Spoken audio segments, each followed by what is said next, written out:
everyone. I am delighted to be here chatting this afternoon or this morning, as it is for Gary Taubes, over in California. California. Yeah, so it's 8:30 for you. Thank you so much for making time to chat to me today. And just a very quick introduction. Okay, so Gary is an award-winning health and science journalist. He is the author of 3 books, Good Calories, Bad Calories. Did I get that the right way around? Or is it Bad Calories, Good Calories? No, it's Good Calories, Bad Calories, but Okay. in the UK, it's the Diet Delusion. Okay, right, so I got that wrong. Yeah. And also Why We Get Fat, and your latest book, which is The Case Against Sugar. Now, I have to tell you, I took this book on holiday when I was in Cornwall just a few weeks ago. And I hadn't really thought of it as holiday reading matter. And if I can tell you, Gary, I would not put the book down. It went with me to the beach. So thank you for giving me such a great read. Well, thank you. I didn't think of it as holiday reading either, but I'll accept the compliment. I was riveted. I really was. So you start in the book by talking about the huge global rise in diabetes, type 2 diabetes. And I was just wondering if you could introduce this chat by talking a little bit about that. Okay, I'd be happy to, and thanks for having me today. So, you know, people tend to discuss the diabetes epidemics today, and public health authorities try to sort of handle it by comparing, looking at diabetes rates between different countries. But what we forget about is you can actually, as with any epidemic, one of the ways to understand it is to go back in time and find where it began and see what changed when it began. And in this case, you could follow this, like in the US, back to the 19th century and actually see it happen in hospital records in major cities like Boston and Philadelphia, in the major hospitals, where they went from having literally 0 cases of diabetes per year. So this is a disease that today in the US, 1 in 11 Americans has diabetes. In hospitals like the Veterans Administration hospital system, 1 in 4 vets are diabetic. And you go back to Mass General Hospital in Boston in the 19th century, and there are years where this is the major Boston hospital, 0 cases of diabetes diagnosed. And then beginning in the 1870s, 1880s, you start seeing cases of diabetes 2, 3 a year, and then 5, and then 10. And literally just follow it through the whole century until this latest, like again in the US, excuse me, if you look at official CDC numbers, there's an increase of 700% and from 1960 to today. I mean, that's unprecedented. If this was any other disease, you would have investigative teams all over the nation, people in white suits with, helmets on, trying to figure out what's going on. And it's the chronic disease. It's like a bunch of obese people, they eat too much. We don't care. It's crazy. It's so true what you say, because before I read your book in the summer, I wanted something a bit lighthearted. I'd read a lot of nutrition books this year for my studies, and I happened to pick up a Dan Brown novel. And it was all about some crazy guy who wants to thin the world's population by releasing an airborne disease. Okay. And you've got, WHO emergency summits. You've got these crack, armed soldiers swarming all over the world trying to track down the source of this airborne disease.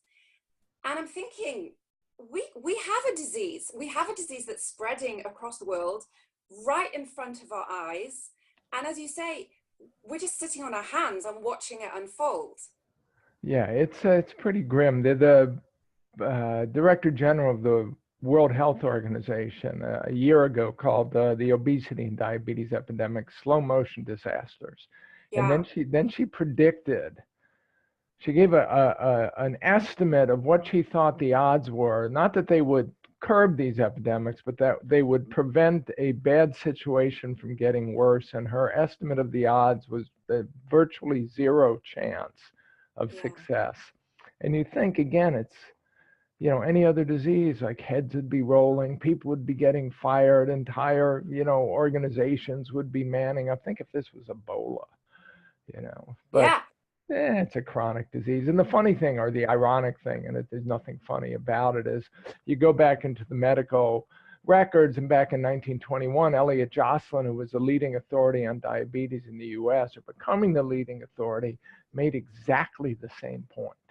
So in 3 adjoining homes in his hometown of Oxford, Massachusetts, I think there were, he said, 7 adults, and like 4 of them had died of diabetes, a disease that he had been virtually unaware of until, his medical practice began. And he said if it was any infectious disease, you'd have investigative teams, but because it's chronic, we don't care.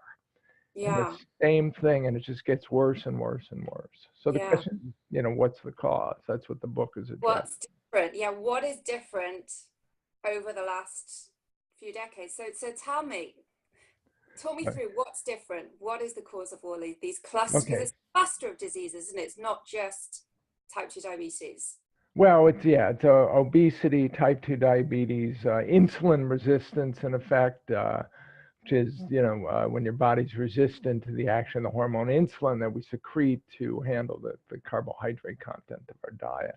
So you could think of what's happened in the world. The slow motion disaster is an epidemic of insulin resistance that starts off relatively benign, as what we call metabolic syndrome. And as it gets worse, the sequelae are obesity and then type 2 diabetes. And then these diseases increase your risk of a whole host of others, like heart disease and stroke and cancer and Alzheimer's. So it's all this epidemic of insulin resistance, and it's happening worldwide, and it happens in every population in the world when they transition from whatever their native diet is to the Western diet and lifestyle. So they can be Inuit living on, the whale blubber and seal meat and caribou, or they could be Native Americans living on the buffalo or the Great Plains, or they could be Southeast Asians living primarily on rice or wheat, or Mediterranean population. I mean, you name it. Yeah. Give them a Western diet and lifestyle, and eventually obesity and diabetes explodes in their population. Yeah. The conventional wisdom is, energy dense food or processed food or fast food and sedentary lifestyles, which is kind of like saying, the Western diet and lifestyle causes obesity and diabetes, but it doesn't tell you what it is. It's just this sort of vague food industry thing. The New York Times has been running articles on that lately. And again, you go back and you look at what really changes in every one of these populations. Every last one of them is they add sugar and sugary beverages to their diets. And that's the simplest explanation. It's like if there was I can't use my mass murder metaphor that I often use, because there's been yet another horrible one in the US, and it's Sorry to say. We're an amazing country. I was listening to Jimmy Kimmel before we got on the line, and he was saying, if this guy had a beard, Congress would be motivating to change every single law they could to keep anyone who looked even vaguely like him out of the country. But because he was an American, they're saying, there's nothing you could do. Can't get political over this. Anyway, so you've got the same crime being committed everywhere in the world. What's the prime suspect? And it's sugar and sugary beverages. Yeah.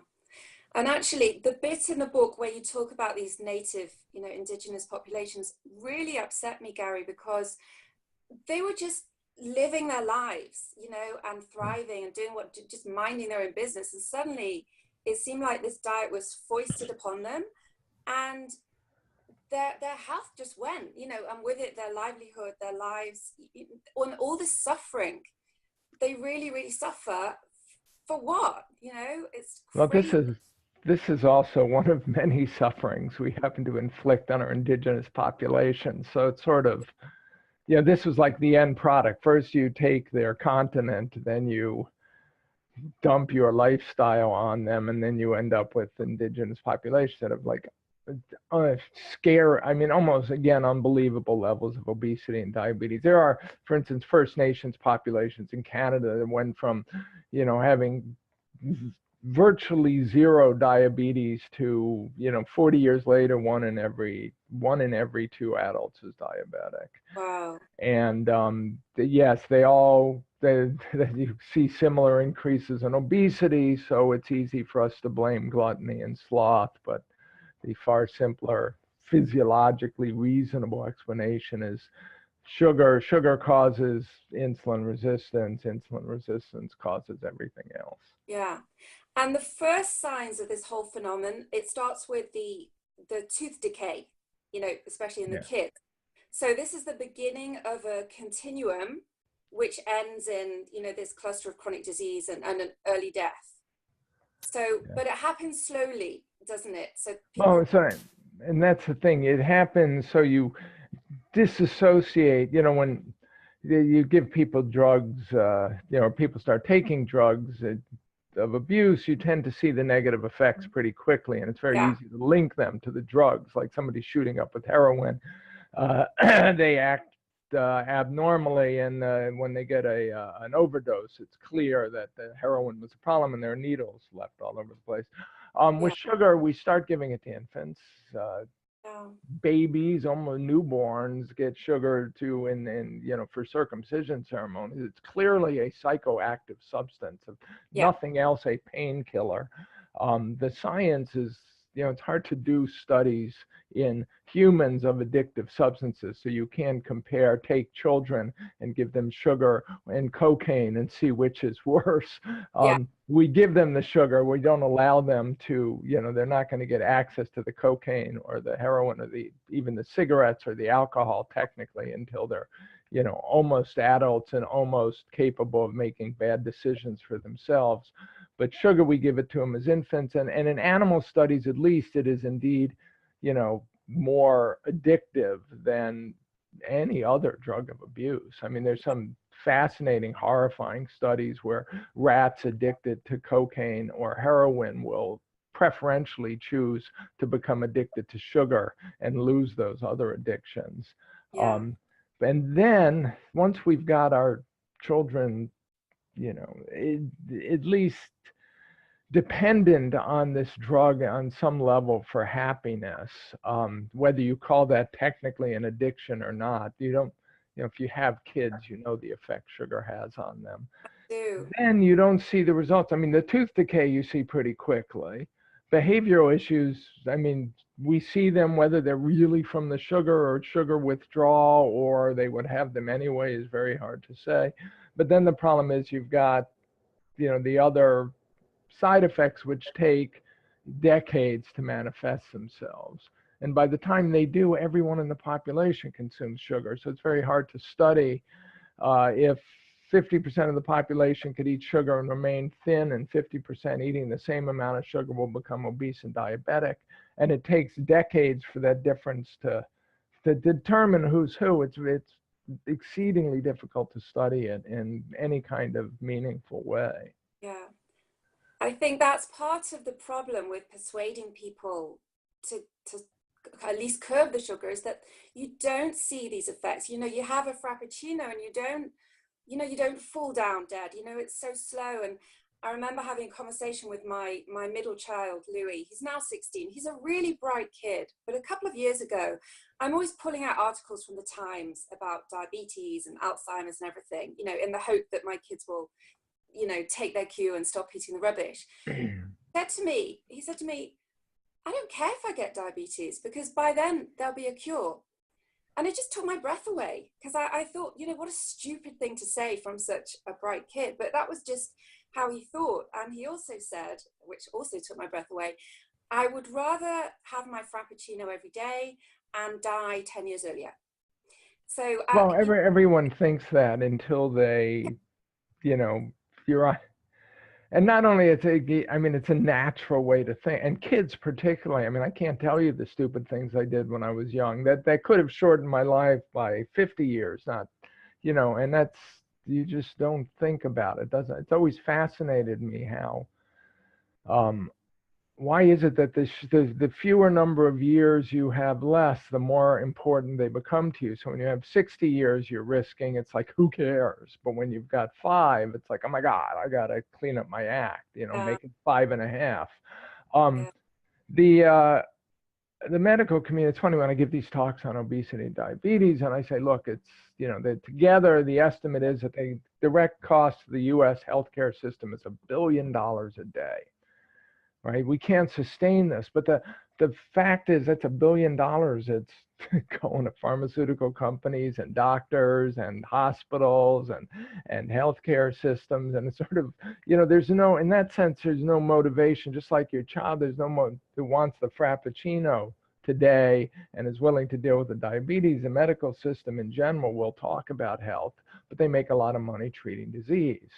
And anyone who goes out of their way, and I've spent the last 3 months talking to physicians who prescribe or recommend low carb, high fat, ketogenic, or paleo diets to their patients.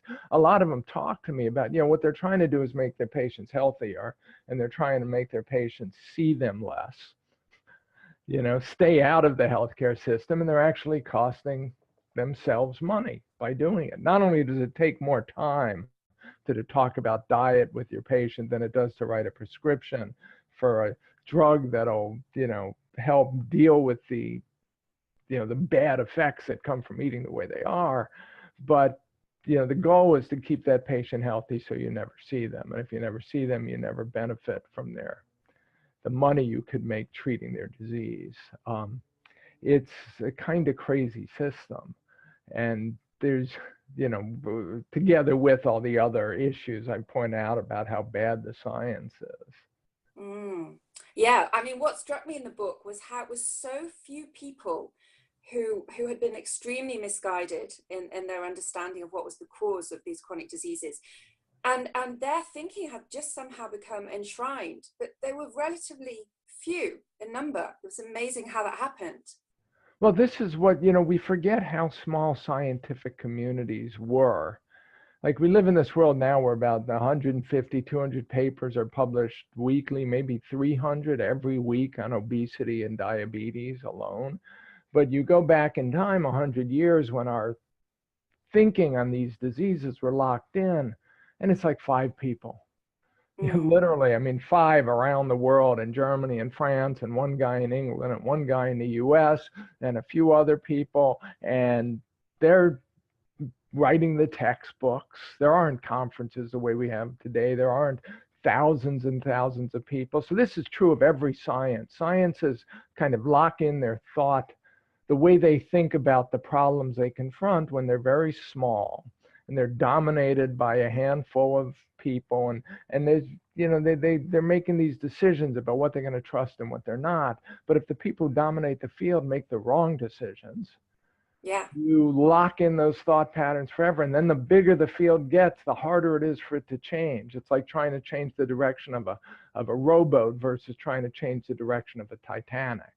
Uh-huh. So, what we end up with, what we have today is like this Titanic-sized medical research community, but the mistakes that were made that have been adopted by this community were made by 2 or 3 people back in the 1920s, 1930s, who were seen as sort of the voice of all medical wisdom having to do with obesity and diabetes.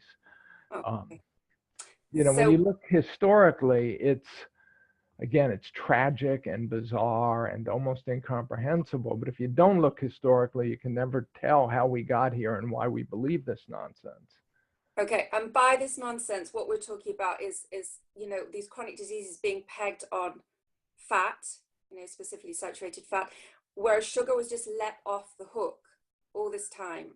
Well, it's dietary fat and then the, eating too much, exercising too little thing. Right. So the energy So, balance.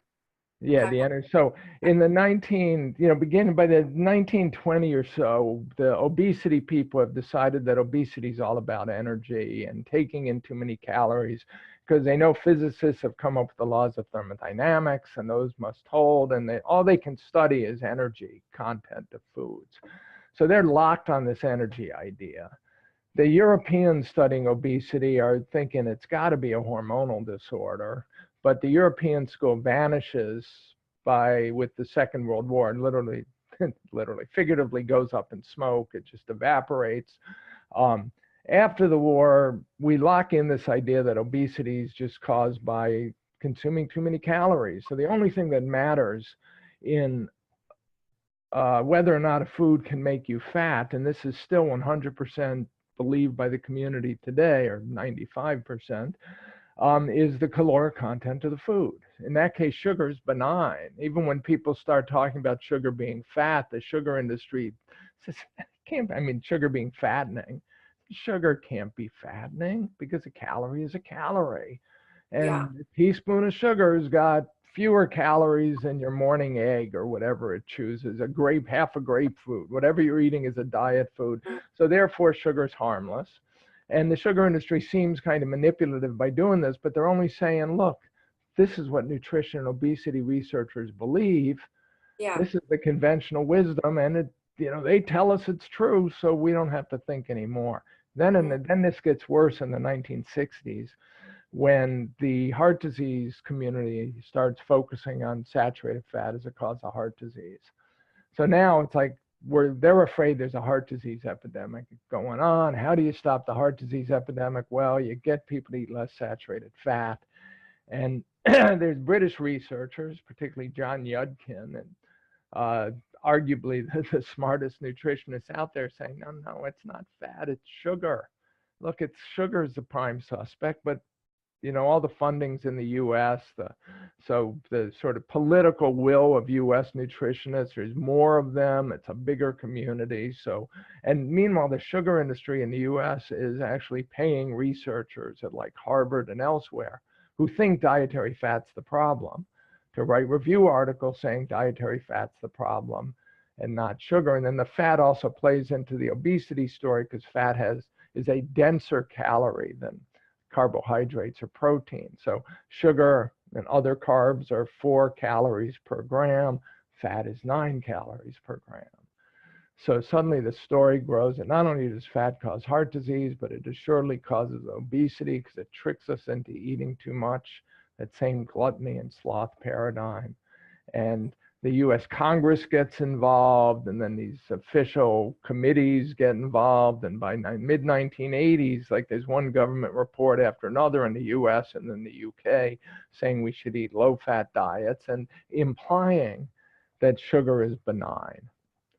And that's all you had to do, is have this sort of official focus on fat. And now the food industry comes along and they say, oh, great, you want low-fat foods? We'll give you low-fat foods. But when we take the fat out of foods, they're kind of tasteless. So we're going to add back sugar, usually in the form of high fructose corn syrup. And now we got a tasty food that we could advertise as heart healthy, and the whole food system, the non-technical terminology would be goes to hell. And the end result, it's kind of massive. Nobody knows what to do about obesity. So when obese mothers or, people predisposed to obesity see their doctors or nutritionists or dietitians, they say, well, you got to eat less and exercise more because it's all about energy, and eat low-fat diets because we don't want you to get heart disease. So when you take out the fat, you're going to get a lot of sugar. And it's hard to say this is cause and effect, but it certainly could have been. I think it was. And I think they couldn't have done more harm if there was a conspiracy. Like if the whole, the food industry got together behind closed doors with black hats on and. I'm really embarrassed to tell you, Gary, but at that time, I was working for the food industry in the whole low-fat products heyday. I was promoting the modified starches that went into low-fat food products that mimic the mouthfeel of full fat. So I'm very intimately acquainted with the whole industry. But one thing that also fascinated me in your book was the PR machine, the PR effort that the sugar industry paid. They must have paid a lot of money for those campaigns, and actually it really turned my stomach. If you could just share with us a little bit about the PR campaign that they launched. Well, so this is what beginning in the 1960s. So the sugar industry in the US founded the Sugar Association as a kind of public relations arm and lobbying arm and science research arm. And they were always doing some funding legitimate scientific research, in part because they're always looking for other uses of sugar. You know, in industrial uses, you could use it to make bombs and, you know, ethanol, whatever it is. Can we find another use of sugar? And then as beginning in the 1950s, again, focused in the US, as people started suggesting that sugar was fattening and sugary beverages were fattening, and this beverage industry was perfectly happy to substitute artificial sweeteners for sugar and give the public what they wanted because artificial sweeteners were cheaper. The sugar industry realized they had to start fighting back just to protect their market share, particularly first from artificial sweeteners. And then people like Yudkin started talking about sugar causing heart disease.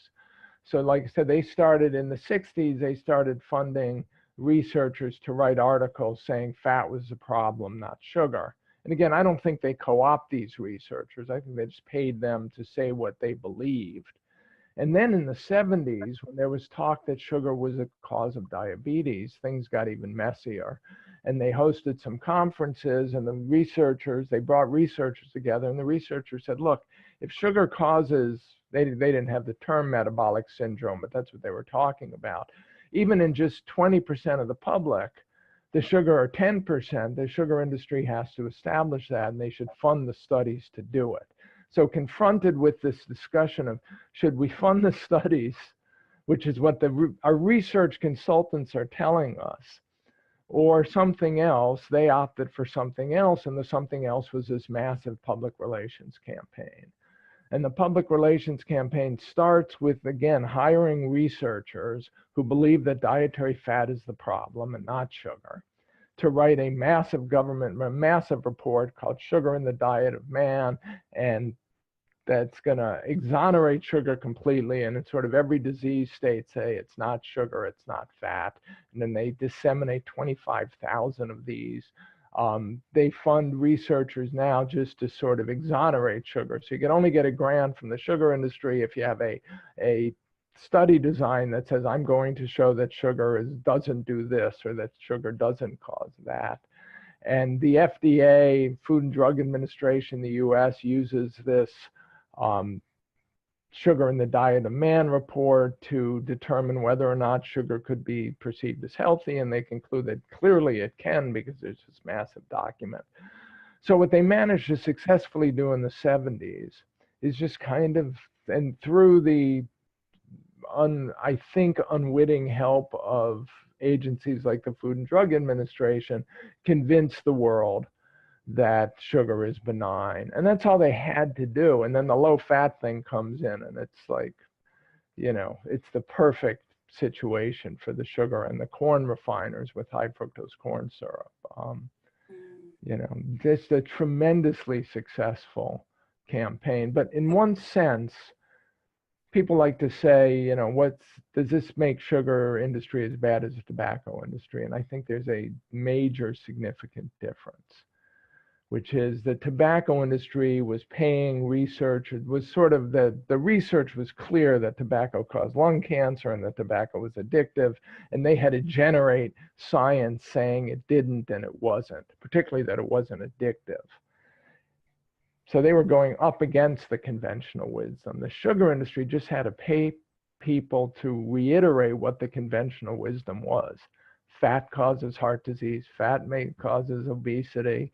It's all about calories. It's about eating too much and exercising too little. That's what the scientists believe. And they did believe it. The scientists were the best allies the sugar industry ever could have had. Gosh, what a damning indictment. That's terrible. So the other thing that I found... By the way, they still are. It hasn't stopped. They still are. Yeah. The other thing I wanted to touch on was that I find it so interesting that people have always, if they have any money at all, any money, they will buy the sugar. And you talk in the book about in Britain, I think in the 1800s or the 1900s, and the poor populations, how they actually went without food, like proper food for themselves and their families, in order to buy sugar.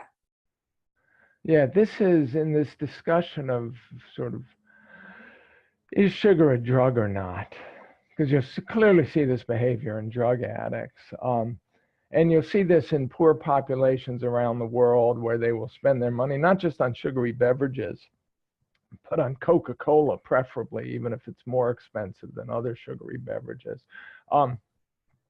Your writer, George Orwell, I think, phrased it best. I mean, this suggests on one hand that there's something clearly kind of addictive to these, the sugary beverages, but when you're poor and your life is without any real pleasure and you are working, from the moment you wake up to the moment you go to sleep, life for most people is pretty miserable. Woody Allen famously said it was, there's the miserable and the horrible, basically, but it's just there's no real sources of pleasure. So that's why, substances of abuse, addictive drugs become so powerful, because they give us something, they give our brain something that gives it pleasure, and then they make us work for that pleasure. So you look forward to your next cigarette or your next bump of heroin or your next line of cocaine or your next sugary snack. And Orwell said, rich people, they're perfectly happy to live on rye crisps and lettuce leaves for breakfast because they can get their pleasure elsewhere. You ask, go buy a Tesla and eat lettuce for breakfast. Everything's cool, right? But the poor people don't have that option. And so sugar was it. Sugar, tobacco, caffeine, alcohol were the things that made life worth living. And what we've slowly done is we've taken away the tobacco because we've learned the damage that done, and we've taken away the alcohol because we've learned the damage that does. We've left the caffeine and the frappuccino concept, and we've left the sugar. But the sugar at least definitely does damage. I hope the hell caffeine doesn't, because I'm seriously addicted and that's not going away. So yeah, but it's funny what you say about the pleasure thing, because I see a lot of women, particularly in my work as a functional medicine health coach, who say to me, sugar is my only pleasure in my life. It is my only comfort. And, in cases like that, you can't just say, well, stop eating sugar, because it's truly an emotional crutch for so many people. well, it's interesting because, and a lot of my writing, especially in the sugar book, is informed by the fact that I used to be a smoker. Um, so cigarette smokers will feel the same way about cigarettes. You know, heroin addicts will feel the same way about heroin. It's almost a definition of addiction. It doesn't mean it's not true, though. That's the problem. So on one level, it is true. And if you think of smoking, you'd smoke when you got out of bed, you'd smoke before breakfast, after breakfast, on the walk to work, on the walk from the bus, to the bus, on the walk from the bus, you would take cigarette breaks all day. Basically, when I was a smoker, I looked forward to my next cigarette. That was my life. And there are even times you smoke that you don't eat sugar. It's hard to imagine that it was a worse addiction, but you don't, have sex and then eat an ice cream cone. But the cigarette post-sex was like part of, sex wasn't done until you sat up with your lover and had a cigarette afterwards. It's just is what it is. You couldn't imagine life without smoking. It punctuated every course of every meal. The finest French meal wasn't edible without the cigarette in between courses. It just didn't matter. And then you try to quit, and the first 3 weeks are just hell. All you can think about is that craving for cigarettes. And it's the one way I think cigarettes are different for sugar, although I'm not sure this is true for everyone, is like for most people with sugar, it's out of sight, out of mind. So they may not have joy in their life, but they don't have a part of their brain going, I have to have sugar, I have to have sugar.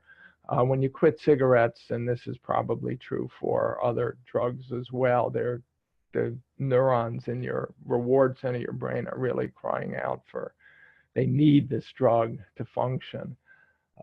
So 3 weeks of just misery and constant fighting to stop, and then 3 months of general depression and unhappiness, and then maybe a year of short-tempered, bad behavior where you overreact to everything because you use sugar to sort of temper your emotional response to both the highs and the lows in the world. And then you get 2 or 3 years out and you can't imagine that you ever smoked. You just can't imagine doing it. And you can't imagine going back to it. It's like, I'm not at any risk now. I'm an ex-smoker, like alcoholics will say that they're still alcoholics, but I'm in no risk of going back to smoking cigarettes. It's never going to happen. I can't imagine the taste of it. You never get there. I mean, sugar's a lot harder because you could always fall off the wagon when you know it's always going to be like that first hit of heroin. It's the longer you go without it, the better that first bite is going to taste. It's going to be far more. And this sense that all your joy comes from sugar is legitimate. All the joy does come from sugar, but that's in part because it's an addiction. I can't agree with you. No, for some people, I mean, that is the nature of an addiction, right? Yeah. Ask a heroin addict if you get the opportunity, what brings them joy in life? And it's not their kids, and they try to make it their kids. They'll try to make it, eating or sex, but a fundamental aspect of a definition is that's where what your brain needs to experience joy. So, I'm a bit more optimistic because I guess I've helped so many people get out of this, awful rut that they're in. But certainly when I first meet them, the effect on their self-esteem when they cannot control what goes in their mouth, and they're binging in the car where their family can't see them, or they turn the tap on so that the sound will mask it, or they wait till the kids have gone to bed, and they loathe themselves, in that moment and afterwards. And I think that this is everywhere. I do not think that anyone has any idea how broad-ranging this is, and across all sectors of society. And I just think it's literally everywhere, and we need it.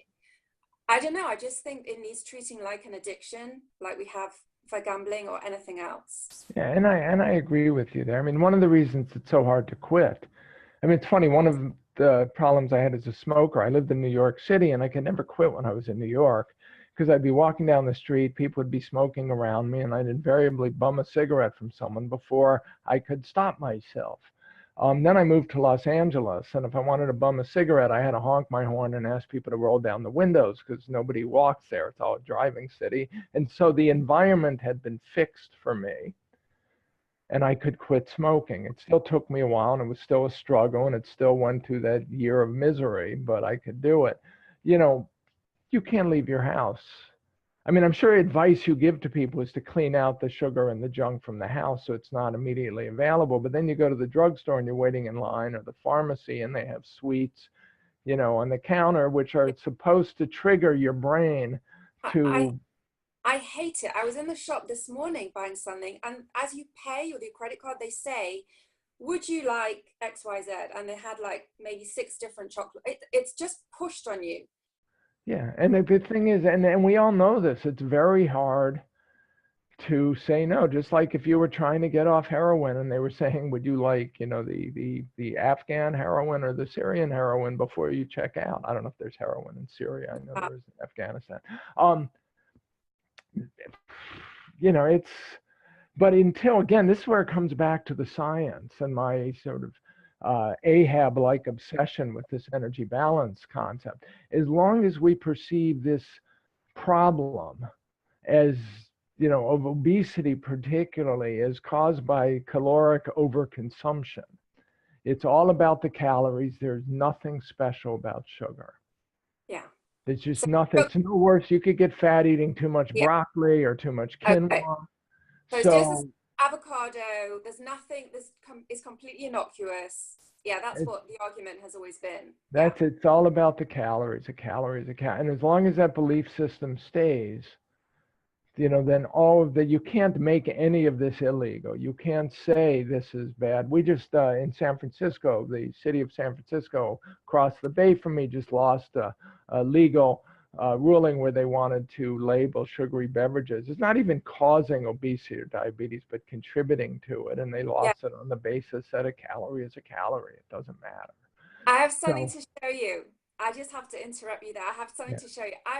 I got so bored of waiting for this to happen, you know, for these sugary food products and drinks to be labeled as toxic, that I made my own label. Do you want to see? So Yeah, I this love says it. pure white and deadly. It has a little crossbones with a sugar cube. And I have all these stickers that I had printed.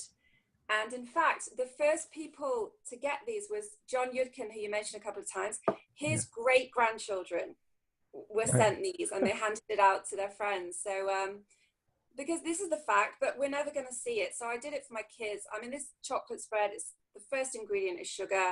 It's vile stuff, but they're led to believe it makes a good breakfast. And I have a hell of a job getting them off it. Well, we have the same trouble with, you know, people argue that chocolate milk is good for you because it gets children to drink milk. So you add sugar. I mean, we have these vitamins that I used to argue with my wife about, the multiple vitamins or vitamin C for kids and like little sugar candies. That's a way to get them vitamins.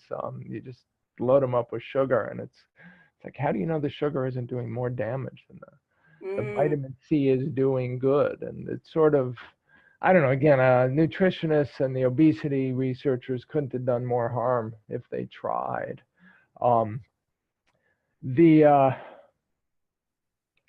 and all that said, I think we're winning the sugar battle. People are getting the message. It's sugar consumption's coming down. The sugar industry is admitting that worldwide it's slowing down. They will do their best to make as much money as they can before they give in to the inevitable. But I think if we keep this up, and if I think the research community is realizing that they can study sugar now and it's not quackery. For like 30 years, if you studied sugar, you were just like Yudkin. That's what people would say. You're like some kind of weird zealot who doesn't want, like the Grinch who stole Christmas. Now people are studying sugar. It's I don't know if it'll get to where it has to be for a healthy society, but you know, with cigarettes, many people, they know what the problem is. They know they shouldn't do it. They can't stop and they won't stop. And you know, that's, you try to get everyone else, basically. Yeah, yeah. So we're so excited that you're coming over to London next month. I know you're going to be joined by another sugar crusader, Dr. Seema Hotra. I think he's going to be Yes. joined on stage. So I just want to And say to anyone who's listening that if you're quick, you can still grab a ticket. I think I'll put a link below, but I will certainly be there, and I'm just looking forward to meeting you in person. well, So, thank you, Susie. I really look forward to both being in London, giving these talks, meeting the sort of low carb, anti-sugar crusaders there. yeah, we'll all be there out in force. So thank you so much for sparing this time so early in the morning in California. It's been great to talk to you. And thank you for inspiring us. The book is, honestly, I think I will reread it because there was just so much that I love. So thank you so much for giving this to the world and for everything that you do. It's been great to talk to you. Thank you, Susie. Thank you, Gary. Bye-bye. Bye.